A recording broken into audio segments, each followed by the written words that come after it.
আমি অর্গানাইজেশনের দায়িত্বে নেই। আমি লোকসভা নির্বাচনের আগে বলুন পরে বলুন, কখনো সংবাদ মাধ্যমের সামনে একটা এমন শব্দ বাক্য প্রয়োগ করি না যাতে ভারতীয় জনতা পার্টির বুথের কর্মীটি, আমাদের ভোটারটি হতাশ হয়। আমি এটা কন্টিনিউ করব। আমি জাতীয়তাবাদী পরিবার থেকে এসেছি। মুকুল রায়ের মতো সব কেড়ে নেওয়ার পরে আমি বিজেপিতে আসিনি। আমি সব ফেলে দিয়ে বিজেপিতে এসেছি এবং বিজেপি এবং সনাতন ভারতীয় সংস্কৃতি এবং রাষ্ট্রবাদ, এখানেই আমার রিটায়ারমেন্ট হবে। এটুকু আমি আপনাদের কাছে কমিটমেন্ট করতে চাই।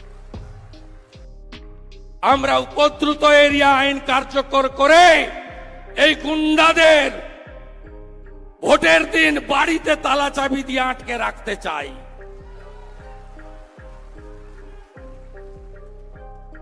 আর আমরা চাই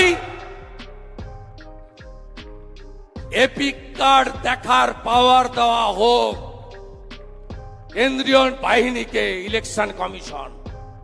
আপনি ভাবলেন ছেড়ে দেব? কাল তো রাজ্যপাল মহোদয়ের কাছে গেছি 100টা ভোটার নিয়ে, হাতে কালি নেই, এপিক কার্ড হাতে আছে। কাল রাতেই রাষ্ট্রপতি মহোদয়কে মেল করেছি, টাইম দিন। পশ্চিমবঙ্গের সংবিধান শেষ করে দিয়েছে। বলতে চাই,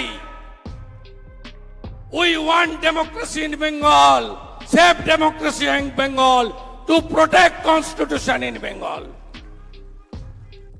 রায়গঞ্জে 371 জন প্রিজাইডিং পোলিং এর নাম আমি প্রকাশ করেছি। আমি ছাপিয়ে দিয়ে দেবো আপনাদের, আমার সোশ্যাল মিডিয়া হ্যান্ডেল দেখে নেবেন। এ জিনিস বদলাতে হবে।